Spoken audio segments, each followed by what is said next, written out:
오늘 이 시간에는 믿음의 사람 다윗이라는 제목으로 말씀의 은혜를 함께 나누겠습니다. 지난 시간에 요나단이 여호와 하나님을 의지하여 그 믿음 가운데 적극적으로 활동했던 이 장면들을 우리가 함께 살펴보았습니다. 요나단과 그의 병기 잡은 자 단 둘이서 이 블레셋 적 망대로 기어 올라가서 그곳에서 블레셋 병사들과 싸우면서 이 블레셋 진영에 큰 이제 소동이 일어나고 또 진동이 일어나면서 또 블레셋 사람들 편에 서 있었던 이 히브리인들이 함께 진을 치고 있었는데, 그들이 일어나 원래는 이제 블레셋과 연합했던 사람들이 블레셋을 이제 치게 되어서 요나단과 함께 이런 치는 이러한 장면들이 있었습니다. 이것이 바로 믹마스 전투였습니다. 그렇게 이스라엘이 승리했고 블레셋은 자기 땅으로 이제 물러가게 되었고, 사울과 이스라엘은 그들을 추격하고 그들의 땅에서 이제 몰아내는데 성공했던 것이죠. 그렇게 이스라엘이 이제 승리하는데 1등 공신은 아무래도 이제 요나단이었을 것입니다. 블레셋 사람들을 물리치는 계기를 만들었고, 특별히 그가 가졌던 그 이제 믿음, 그 믿음이 얼마나 특출했는지, 그가 여호와의 전쟁을 수행하면서 여호와의 구원은 사람의 많고 적음에 달려 있지 않다, 이 믿음으로 나아갔고 그들을 물리쳤던 이러한 사건이고, 성경이 너무도 생생하게 그것들을 다 기록하고 있는 것입니다. 그리고 이후에 이제 또 세월이 흘러서 이제 블레셋이 다시 이제 준동하는 것이죠. 일어나서 전쟁을 준비한 것입니다. 복수전이겠죠. 이번에 블레셋 군대는 엘라의 남쪽 능선을 따라서 진지를 구축했다고 합니다. 이스라엘 군대는 북쪽 능선을 따라서 이제 반대편에 진지를 만들었고, 이 엘라는 사울이 수도로 삼았던 그 기브아와 사실 멀지 않은 곳에 있습니다. 그리고 베들레헴하고도 사실 가까운 곳이라고 볼 수 있고요. 이 두 나라의 군대가 이제 하나하나씩 언덕을 차지하고 이제 평야지대를 가운데 두고 그렇게 서로 마주보고 대치하고 있습니다. 그 가운데는 이제 강줄기가 흐르고 있고, 섣불리 서로 움직일 생각을 하지 않고 아마 지켜보고 있을 겁니다. 왜냐하면 공격하려면 이 언덕을 내려가서 또 올라가서 적을 쳐야 하는데, 사실 손해보는 전투는 시작하려고 하지 않는 게 이러한 이제 군대 장관들의 그러한 생각일 것 같습니다. 그런 가운데 블레셋의 선택은 자기들의 비밀 병기였던 이 가드 사람 골리앗을 대전사로 이제 내려 보내는 것이었습니다. 전신의 그 갑옷을 두르고 거인이었고, 그리고 무기도 이제 풀세트로 장착하고 있고, 앞에는 방패병이 이렇게 이제 보조하면서 화살이 날아오면 안 되니까 계곡 아래에 내려와서 싸움을 걸었던 것입니다. 골리앗의 키가 6규빗 한 뼘이라고 하니까 지금으로 환산해 보면 뭐 2m 50에서 뭐 70, 80 이렇게 되었을 거라고 그렇게 생각이 됩니다. 또 청동 투구, 청동 갑옷을 입고, 또 화살이 잘 박히지 않는 이런 튼튼한 이 어린갑이라고 하죠. 그런 갑옷을 입었고, 거대한 창, 배틀체와 같은 그러한 크기의 창을 또한 가지고 있었습니다.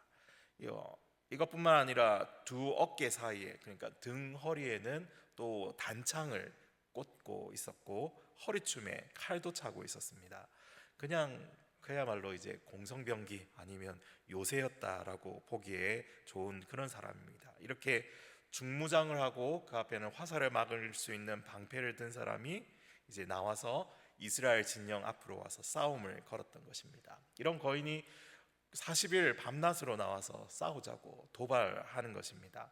온갖 이 모욕적인 말, 욕이란 욕은 다 하면서 이렇게 이제 이스라엘의 싸움을 거는데, 이스라엘이 꼼짝도 하지 못했습니다. 다들 겁에 질려서 아무도 싸움에 나설 수가 없었던 것입니다. 매일 거대한 거인 한 명이 나와서 이스라엘 진영 앞에서 소리칩니다. 너희들 중에 한 사람을 택해서 내려보내라. 나와 싸워 나를 쓰러뜨린다면 우리가 너희의 노예가 되고, 내가 이기면 너희가 우리의 노예가 되리라. 이렇게 도발했던 것입니다.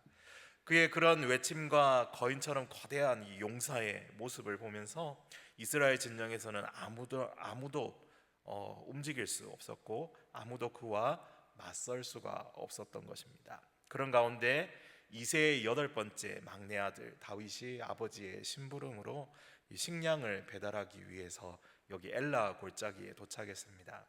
그리고 이스라엘 군대를 모욕하는 골리앗의 말을 마침 듣고 말았죠.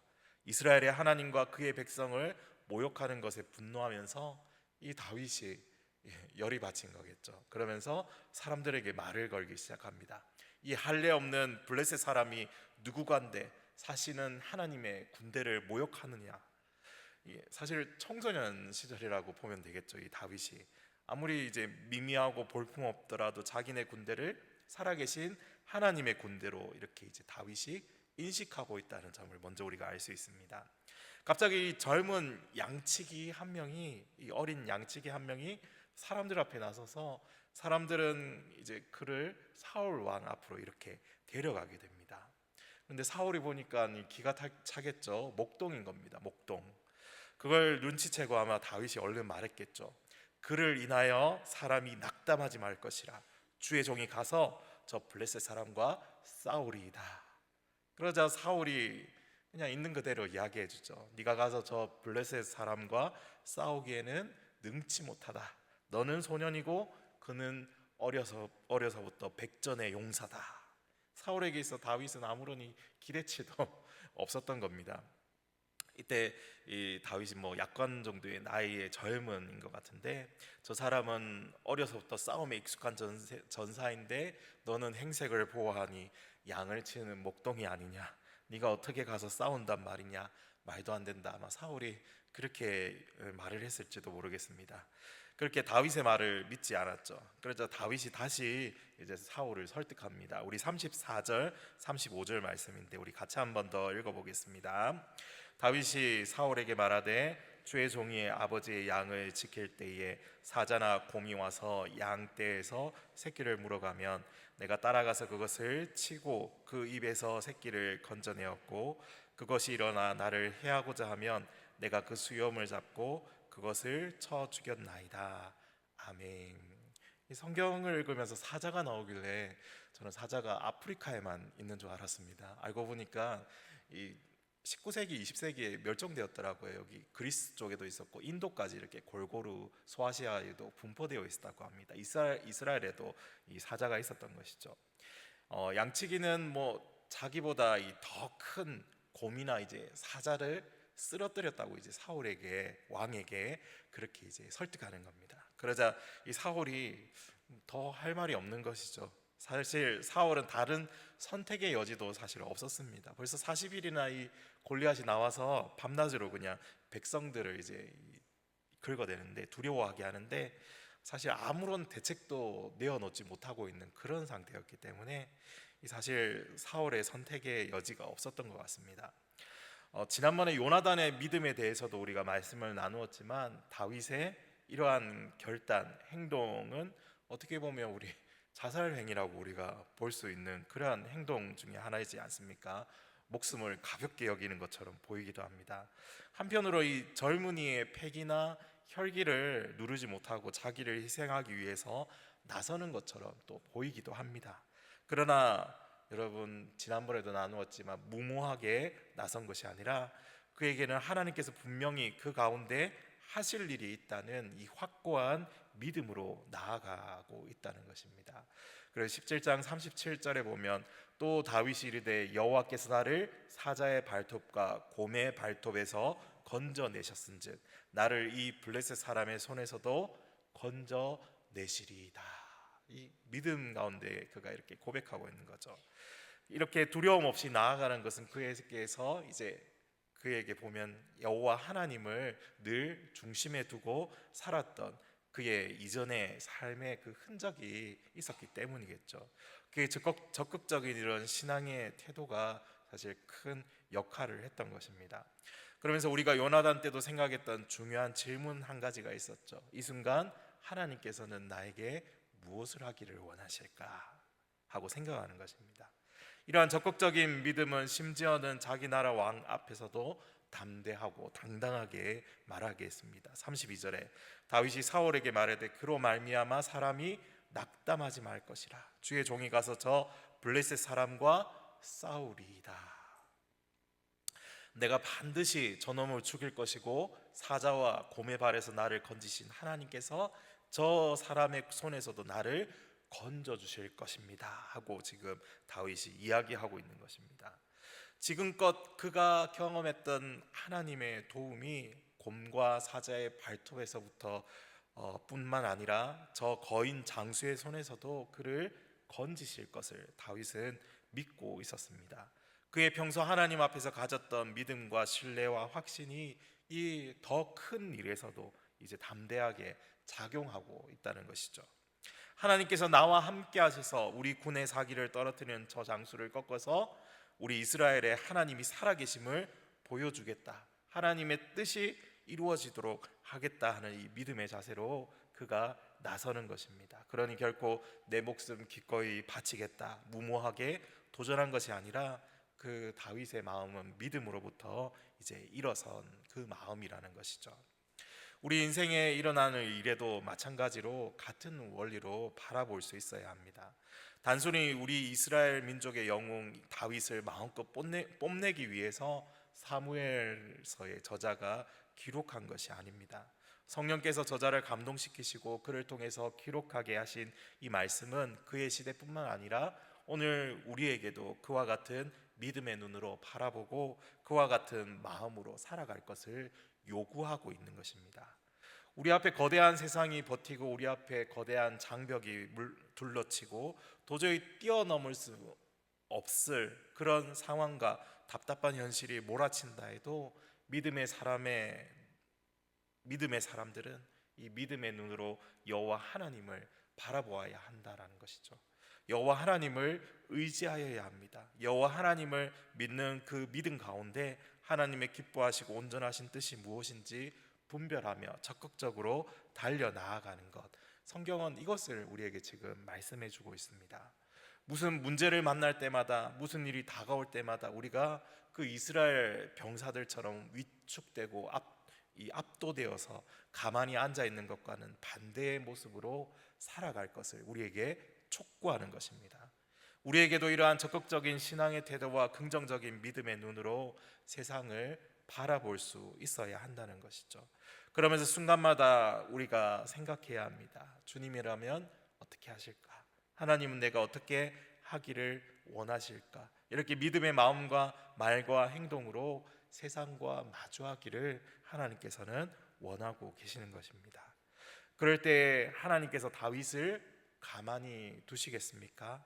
다윗은 여호와의 전쟁을 수행하기 위해 일어선 사람입니다. 지금 다윗은 하나님 편에 서 있습니다. 이 말씀을 준비하면서 그런 이미지가 떠올랐습니다. 지금 막 경기를 시작하는 그 권투 시합 중에 링 밖에 바짝 붙어 있는 코치의 모습이 그려집니다. 지금까지 어떻게 네가 연습을 해왔고 나는 너를 믿는다 믿음을 주면서 상대와 싸울 때 주의할 점, 어떻게 적의 약점을 공략할지, 상대방의 버릇, 약점이 무엇인지, 어떻게 움직여야 할지 끊임없이 쏟아내는 그 코치처럼 다윗이 승리하도록 붙들어 주시는 그 하나님의 모습이 그 가운데 기록되어 있지 않지만 그려지는 것이죠. 우리가 하나님 편에 서게 될 때 하나님께서 어찌 지혜와 분별력과 능력을 주시지 않겠습니까? 사랑하는 성도 여러분, 오늘 우리가 다윗을 통해서 볼 수 있는 이 믿음이란 무엇입니까? 바로 적극적인 믿음의 자세입니다. 아브라함이 모리아산을 향해 재물도 없이 이삭만 데리고 새벽 일찍 올라갔습니다. 번제로 쓸 양은 여호와께서 친히 준비하시리라는 이 적극적인 믿음으로 나아갔던 것입니다. 야곱이 약복강 나루터에서 천사와 씨름하면서 대충 하다가 넘어진 것이 아니라 천사가 그의 환도뼈를 쳐서 넘어뜨려야 할 정도로 그 적극적인 믿음으로 씨름을 했습니다. 여호수아와 갈렙이 10명의 정탐꾼의 부정적인 보고가 이어짐에도 아니라 저들은 우리의 밥이라 하면서 앞으로 나아가서 취하자 하며 적극적인 믿음으로 나아갔기에 가나안 땅이 그들 앞에 열리게 되었습니다. 다니엘과 친구들이 왕의 진미로 자신들을 더럽히지 않기로 작정하고 이 적극적인 믿음의 태도로 나아가며 지혜롭게 행동하여 왕의 진노를 받지 않고 믿음으로 그 시련을 이겨내었습니다. 에스더 왕비가 망설임을 벗어 던지고 적극적인 태도로 죽으면 죽으리라 하며 기도하며 왕이 앞에 나아갔기에 이 불임절이라는 절기가 생기고 바벨론에 흩어져 있던 유다 사람들은 죽음의 위기를 구명할 수 있었습니다. 오히려 그들을 괴롭히며 죽이려 했던 대적들을 치고 승리할 수 있었습니다. 사도 바울이 죽음을 무릅쓰고 모두가 말리는 가운데서도 예루살렘으로 돌아가서 로마까지 간 것도 그의 적극적인 믿음의 태도로 하나님이 원하시는 일이 그의 앞에 있음을 믿으며 나아갔기에 복음이 그 제국의 심장에 전달될 수 있었던 것입니다. 위클리프와 후스, 루터와 칼빈, 쯔빙글리, 영국의 존 낙스가 만일 두려워 가만히 있었다면, 그들이 적극적인 믿음의 태도로 나아가지 않았다면, 로마 교황이 두려워서 자기들의 말을 번복하고 그 앞에 무릎을 꿇었다면 역사가 어떻게 되었겠습니까? 그와 같은 믿음의 태도로 태평양을 건너 100여 년 전에 이 땅에 선교사들이 오지 않았다면 이 땅은 과연 어떻게 되었겠습니까? 적극적인 믿음의 소유자 다윗이 계곡에 서 있는 거인을 향해 언덕을 내려갔습니다. 거인은 자신을 향해 다가오는 상대를 보자마자 이렇게 외쳤습니다. 43절 44절 블레셋 사람이 다윗에게 이르되 네가 나를 개로 여기고 막대기를 가지고 내게 나왔느냐 하고 그의 신들의 이름으로 다윗을 저주하고, 그 블레셋 사람이 또 다윗에게 이르되 내게로 오라, 내가 내 살을 공중의 새들과 들짐승에게 주리라 하는지라. 이렇게 역사상 가장 유명한 전투가 시작됩니다. 다윗과 골리앗의 싸움이죠. 사람들은 이 싸움을 보면서 불가능해 보이는 이 승리를 거둔 쾌거로 사실 기억하고 있습니다. 약한 자가 강한 자를 쓰러뜨린 믿을 수 없는 싸움이었고, 압도적으로 불리한 상황을 이겨낸 거대한 도전에 성공한 싸움으로 그렇게 기억합니다. 근데 사실 말씀을 생각하면서 이 싸움을 우리가 잘못 이해하고 있다는 생각이 들었습니다. 왜냐하면 거인의 모습과 다윗의 이 작은 모습에 우리의 마음을 너무 많이 빼앗기기 때문입니다. 커다란 체구와 번쩍이는 그 갑옷과 용맹함, 날카로운 무기, 방패까지 거기에 온통 집중되어 있습니다. 반대로 다윗을 보면 어떻습니까? 사울이 준 갑옷도 너무 크다고 던져버리고, 목동의 행색에 옆구리에 주머니 하나 차고 손에는 막대기를 들고 골리앗 앞에 마주서게 됩니다. 이렇게 대비되는 모습이라서 우리는 골리앗에 비해 다윗이 너무 불리하다라고 단정지어 생각해 버리죠. 장점이라고 생각되는 부분이 약점이 될 수 있음을, 또 약점이라 생각되는 부분이 강점이 될 수 있다는 사실을 우리는 간과해 버립니다. 이 고대 세계 전쟁에서 1대1 결투는 이 일반적인 이 관행으로 계속해서 일어납니다. 대결을 벌이는 양측이 전면전을 벌이게 되면 대규모로 이 유혈 사태가 벌어지는 이러한 일련의 일들을 막기 위해서 각 진영을 대표하는 대전사를 한 명씩 뽑아서 결투를 이렇게 벌이게 했던 것이죠. 우리 삼국지에 보면은 뭐 일기토하고 그렇게 굉장히 유명한 장면들이 많았죠. 그래서 이제 양측 군대와 또 당사자인 골리앗이 기대했던 결투도 무엇입니까? 서로 칼과 창을 부딪히면서 이 생사를 걸고 싸우는 것입니다. 이런 방식에 맞추어서 이 골리앗은 매일 자신을 단련하고 준비했던 것이죠. 그래서 몸을 보호하기 위해서 또 수백 개의 비늘을 이렇게 이제 중첩시켜서 만든 그 어린 갑옷이라는 온몸을 덮는 갑옷을 입고 최고의 성능을 자랑하는 장창, 단창, 그리고 칼까지도 그렇게 찼던 겁니다. 특별히 그가 가진 창은 배틀채 같았습니다. 아마 이스라엘 사람들 눈에는 저 묵직한 그 강철 날이 엄청나게 큰 팔로 찔러오면은 방패마저 뚫어버릴 것 같은, 이 갑옷마저도 무시할 수 있는 그런 무시무시한 무기로 인식했을 것입니다. 왜 골리앗 앞에 아무도 나서지 않았는지 알 수 있습니다. 적어도 비슷한 수준의 장비를 갖추고 비슷한 덩치를 지닌 용사가 아니고서는 저 골리앗과 맞짱 뜰 만한 사람이 없다라고 생각한 것입니다. 그런데 혜성처럼 이 다윗이 등장했습니다. 사울은 적어도 다윗이 싸울 이 기회라도 줄 수 있도록 자신의 칼과 갑옷을 주려고 합니다. 그런데 다윗의 몸에 맞지 않았고 다윗은 다른 생각이 있다는 듯이 그것을 거절하고 바깥으로 나갑니다. 그는 허리를 구부려 매끄러운 돌 5개를 주워 메고 있던 가방에 넣습니다. 그리고 목동에 막대기를 들고 계곡으로 이렇게 내려가는 것이죠. 반대편에는 이제 골리앗이 서 있고 멀찍이 누군가 내려오는 것이 보입니다. 곧이어 골리앗은 자신을 향해 다가오는 이 소년을 보면서 모욕감을 느낍니다. 그는 노련하고 용맹한 전사와 결투를 벌일 것을 기대했는데 그가 보는 것은 양치기입니다. 직업 중에 어쩌면 그 시대에 가장 천한 이 직업을 가진 소년이 지팡이를 곤봉처럼 들고 골리앗의 이 창과 맞서려는 것처럼 지금 보인다는 것이죠. 그러자 골리앗이 막 화를 내죠. 네가 나를 개로 여기고 막대기를 들고 내게로 나오는 것이냐 하면서 온갖 욕을 쏟아냅니다. 그냥 단칼에 죽여버릴 테니 앞으로 오라고 이야기하는 것이죠. 그 다음에 벌어진 일이 이제 전설처럼 회자되며 수없이 많은 사람들을 감동시킨 일화입니다. 그 누구도 절대 이기지 못할 것이라고 예상했던 전투에서 한 나약한 소년이 기적적으로 승리합니다. 그 이후로 수천 년 동안 이 이야기는 다윗과 골리앗이라는 수식어로 표현될 정도로 불가능한 것을 승리로 바꾼 위대한 이야기로 그렇게 인식되어 왔던 것인데 사실 그게 아니었습니다.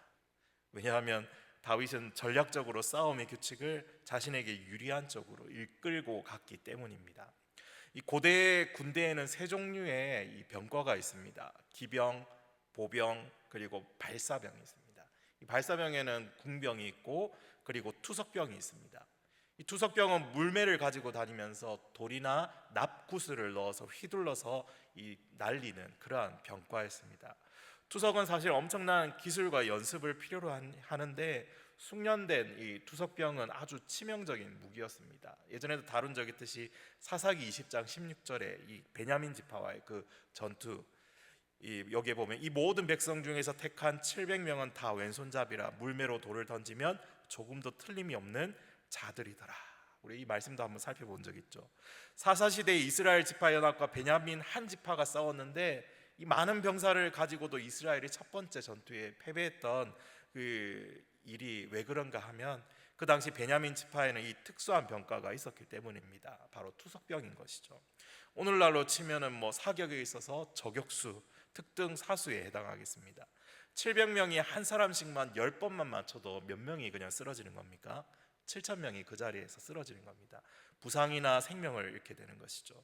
이 기록에 의하면 숙련된 투석병은 거의 200m 거리에서 목표를 죽이거나 중상을 입힐 수 있다고 했습니다. 그러니까 굉장히 이제 적용률도 높았던 것이죠.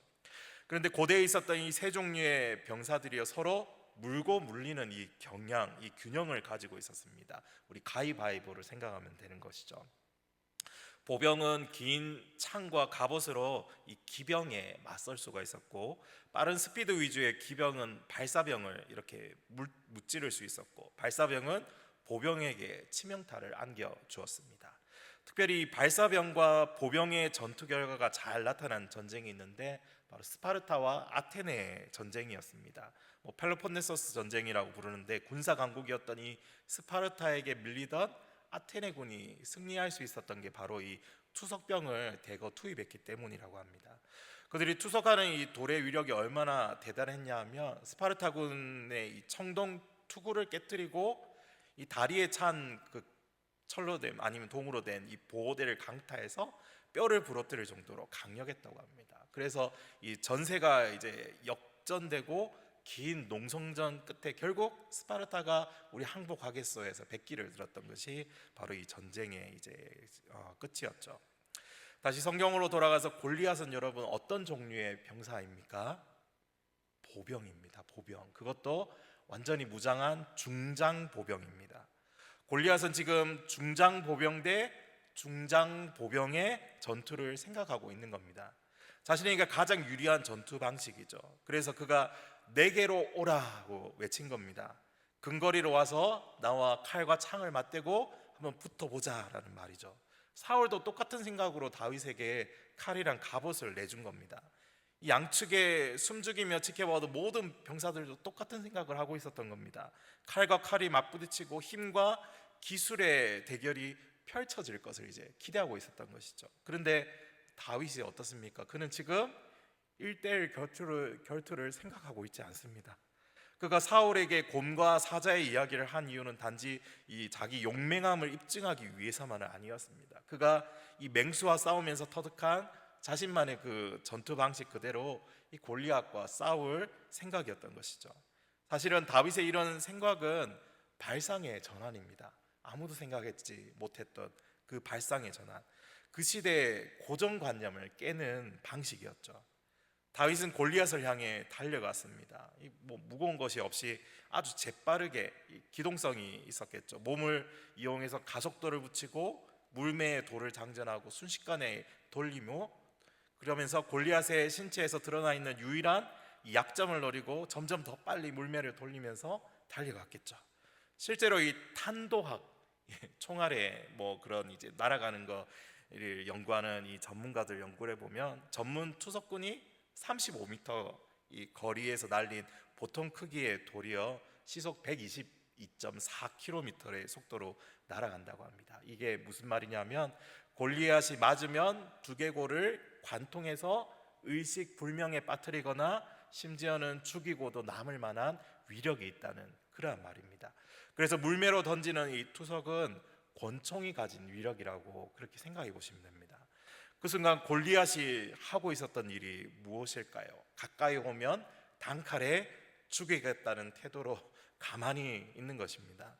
수십 킬로그램이 넘는 갑옷을 입고 근접 전투를 준비하는 것이죠. 아주 커다랗고 맞추기 좋은 이제 표적이 된 겁니다. 물매를 돌리고 그것을 쏘는 순간 이 순식간에 이 일이 벌어진 것이죠. 골리앗이 깨달은 순간 처음에는 이 느꼈던 경멸이 놀라움으로 순간적인 두려움과 공포로 나중에는 바뀌었을 겁니다. 자기가 예상했던 전투의 모습이 결코 아니었던 것입니다.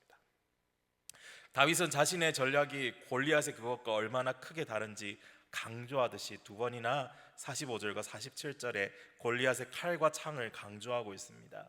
골리앗을 쓰러뜨린 다윗은 사실 약하고 열세했던 것이 아니었습니다. 적의 약점을 알고 자신이 가지고 있던 가장 우세한 무기를 가지고 싸웠던 것이죠. 자신보다 강한 적을 상대로 용감하게 싸우겠다고 나간 것이 그의 위대함이 아니라, 그의 위대함은 첫째로 하나님을 적극적으로 의지했고, 두 번째로 자신이 가진 장점을 파악했고, 셋째로 그것을 승리로 연결할 수 있는 방법을 잘 알고 있었다는 점이겠습니다. 기존의 세상이 원하는, 그러니까 그들이 정한 규칙과 방법대로 육체적인 힘의 대결이 아닌 하나님의 도우심과 그에게 주신 능력으로 승리했던 것입니다. 결국 다윗은 싸움의 규칙을 자신이 이끌고 간 것입니다. 이것은 오늘 이 말씀을 읽고 듣는 우리도 생각해 보아야 할 문제입니다. 우리가 세상이 정한 기준과 방법대로, 원리와 원칙대로, 그들의 방법대로 맞서고 싸우는 것은 사실은 아무것도 할 수 없었던 사울과 이스라엘 군대의 모습이었기 때문입니다. 힘과 권력과 지식과 모든 것들이 대단한 사람들로 넘쳐나는 것이 세상이죠. 반면 우리가 칼과 단창이 아니라 만군의 여호와께 속한 싸움으로 우리에게 주신 능력으로 싸울 때에 우리는 승리할 수 있다는 것입니다. 잘 아는 말씀이지만 마지막으로 이 말씀을 나누고 마치려고 합니다. 에베소서 6장에 있는 말씀입니다. 우리 함께 자막을 보고 읽어보겠습니다. 끝으로 너희가 주 안에서와 그 힘의 능력으로 강건하여지고 마귀의 관계를 능히 대적하기 위하여 하나님의 전신갑주를 입으라. 우리의 씨름은 혈과 육을 상대하는 것이 아니요 통치자들과 권세들과 이 어둠의 세상 주관자들과 하늘에 있는 악의 영들을 상대함이라. 그러므로 하나님의 전신갑주를 취하라. 이는 악한 날에 너희가 능히 대적하고 모든 일을 행한 후에 서기 위함이라. 그런즉 서서 진리로 너희 허리띠를 띠고 의의 호심경을 붙이고 평안의 복음이 준비한 것으로 신을 신고 모든 것 위에 믿음의 방패를 가지고 이로써 능히 악한 자의 모든 불화살을 소멸하고 구원의 투구와 성령의 검 곧 하나님의 말씀을 가지라.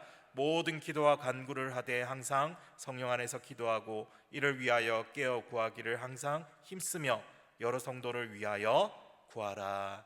아멘. 우리가 세상의 문제를 대할 때 똑같이 힘 대 힘으로 맞서려고 하면 질 수밖에 없습니다. 해결점이 전혀 보이지 않죠. 그러나 우리가 그리스도 안에 있는 진리와 의와 복음과 믿음과 구원의 능력과 하나님의 말씀과 기도와 간구로 우리의 싸움을 싸워 나아갈 때에 모든 것을 이기며 승리할 수 있게 하시겠다는 하나님의 약속입니다. 아무리 거대한 골리앗이 우리 앞을 가로막아도 최후까지 서 있는 사람이 되는 것은 믿음으로 나아가는 사람이라는 것이죠. 사랑하는 성도 여러분, 칼과 단창으로 대표되는 세상과 똑같은 방법으로 세상과 또 우리에게 주어진 어려움들을 이길 수 있겠습니까? 절대로 그렇지 않습니다. 세상과 다른 방법으로 믿음의 물맷돌을 돌리며 주님이 주시는 능력 안에서 싸울 때에, 그리고 하나님의 편에 서서 싸울 때에 주님께서 우리에게 승리를 허락하시는 것입니다. 그리고 세상은 그런 연약한 자들이 승리한 것에 대해 경악하고 어떻게 승리할 수 있었는지 놀라워할 것입니다. 그렇게 세상이 감당치 못할 사람은 믿음으로 싸웠던 사람들인 것이죠. 우리가 가진 힘이 무엇입니까? 우리 구주 예수 그리스도가 아닙니까? 주님께서 주시는 지혜와 능력으로, 또 에베소서 6장의 말씀처럼 하나님이 원하시는 뜻과 방법으로 승리하는 저와 여러분이 되시기를 간절히 소망합니다. 믿음으로 굳게 서서 강건하게 되는 남은 한 주가 되시기를 간절히 소망합니다.